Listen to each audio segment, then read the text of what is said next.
Merci, Monsieur le Président. Voilà des années que nos agriculteurs sont plongés dans une crise qui n'en finit pas.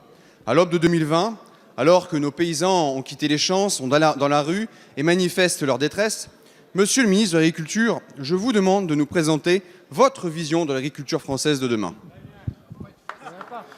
La parole est à Monsieur Didier Guillaume, ministre de l'Agriculture et de l'Alimentation. Mesdames et messieurs Monsieur le Président, mesdames et messieurs les députés, Monsieur Julien Dive, je vais vous le répondre très précisément parce que c'est important. Aujourd'hui, les agriculteurs sont dans la rue. Le gouvernement a deux objectifs. Que le revenu des agriculteurs augmente et que la transition agroécologique soit au cœur de la politique agricole de ce gouvernement. Je vous remercie.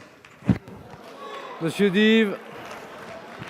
Merci, Monsieur le ministre. Alors, allons au bout des choses. Je crains que vous ratiez quelques enjeux de l'agriculture française et je vais aller dans le détail. Prenons l'exemple des territoires et l'accompagnement cousu-main de nos exploitants.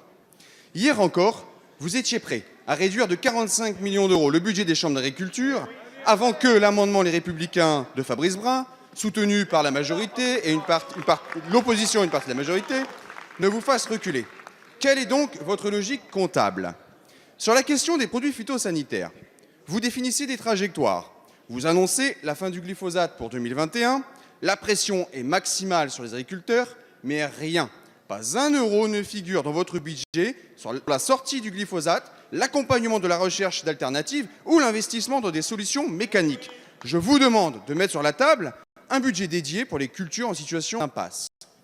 Ensuite, dans les 5 années qui viennent, 160 000 exploitants partiront en retraite et percevront une pension moyenne mensuelle de 800 euros.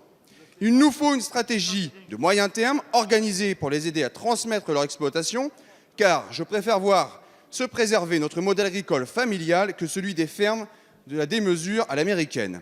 Enfin, on nous avait promis la fin des comptes, qu'on allait voir ce qu'on allait voir, qu'on allait mettre au pas la grande distribution et redonner du salaire aux producteurs.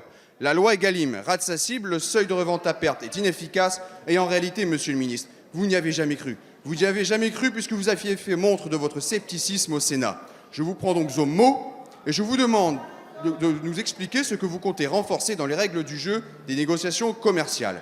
Merci, Monsieur le député. La parole est à Monsieur le ministre. Monsieur le Président, Monsieur le député, merci pour votre deuxième série de questions auxquelles je vais répondre très précisément dans la plus grande tranquillité. Nous avions souhaité, le gouvernement avait souhaité, dans le cadre de la trajectoire budgétaire, baisser les taxes affectées. Il y a eu un grand débat hier soir dans l'hémicycle, j'étais ici. C'est ainsi qu'il avait été proposé dans le PLF, dans le projet de budget, de baisser de 45 millions le budget, la taxe affectée sur les chambres d'agriculture, ce qui représentait 6% du budget global. Le Premier ministre a entendu et a vu le vote de la Commission des finances de la semaine dernière.